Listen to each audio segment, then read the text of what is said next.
Mind the Silo Gap. My name is Tammy Estrada, Chief Strategist at Wicked Smart Marketing, and I'm here today with Dr. Kevin Fahey, founder and CEO of Market Operandi. And we're here today to talk about how organizational silos form in startups and how those silos can impact their growth. So people often ask me, when do silos form in growth phase companies?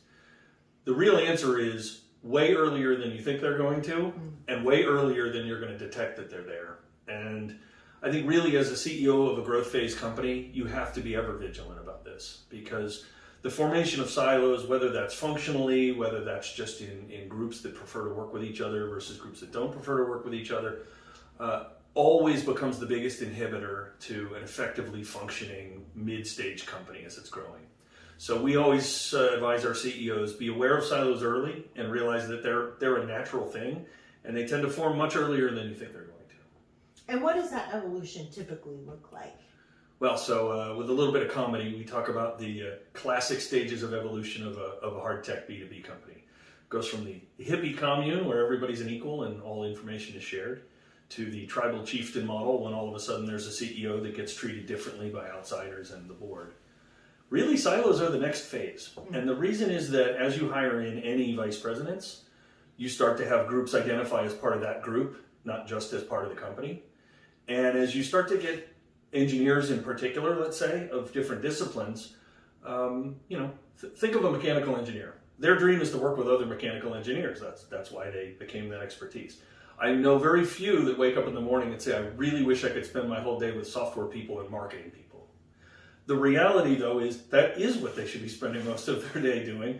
And as the CEO, you need to be aware of the fact that essentially, to have your company operate properly, you need people in each of the natural silos to actually want to work with people that are outside. And therefore, it's your job not only to have the right culture and management, but to have the right processes that enable them to do it properly. So it sounds like the old birds of a feather. I think so. I think so. I think it does, and I think it's natural and it's good and it's fine, right? But until it isn't. Until it isn't, and I think you need to be thinking always from the point of view of, what's the goal of the company, what's the goal of the product, what's the goal of the successful commercialization, and when you think about these things, by definition, they unify these functions together. So at Market Operandi, we really try to bring that kind of thought process and visibility early. And if you get to the point where silos are known by the organization, silo busting is possible, but that becomes a very difficult HR problem.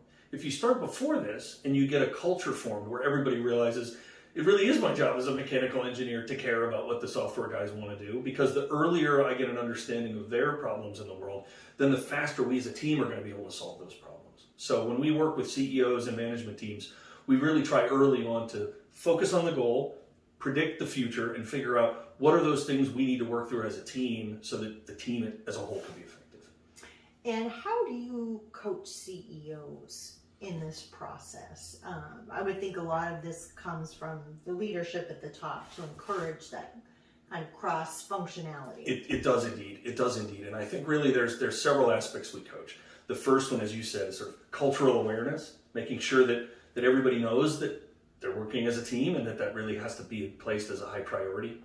The other one is processes. And I think a lot of people assume that if you have a startup, process is your enemy, process means slow.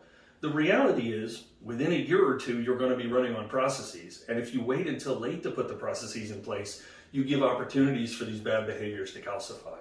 So we talk to people about what's the lightest version of process you can use? How can you use simple processes for visibility so that everybody can understand where they are collectively in a product development process or in a go-to-market process?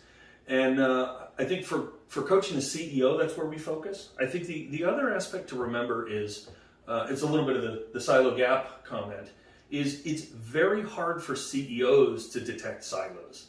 And the reason is everybody talks to the CEO as their boss. So everybody always sounds a little happier than they are, and everybody always gives a feed that's in response to what the CEO cares about.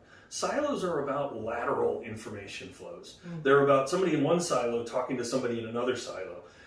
The CEO is almost never in the room, because when they're in the room, everybody's talking to the CEO. So we always make sure that we also work with the other managers in the company. They're the ones that are going to see the siloing form.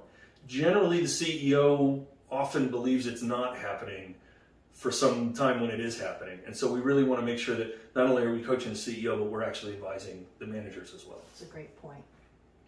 Great.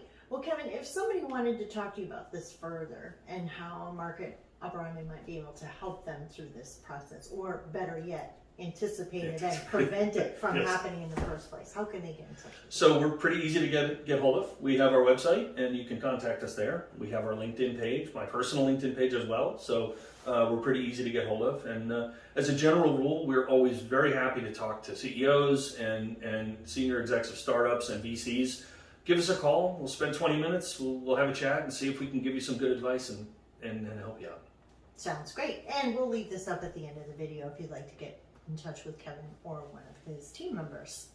Kevin, thank you so much for your time today. Thank you very much.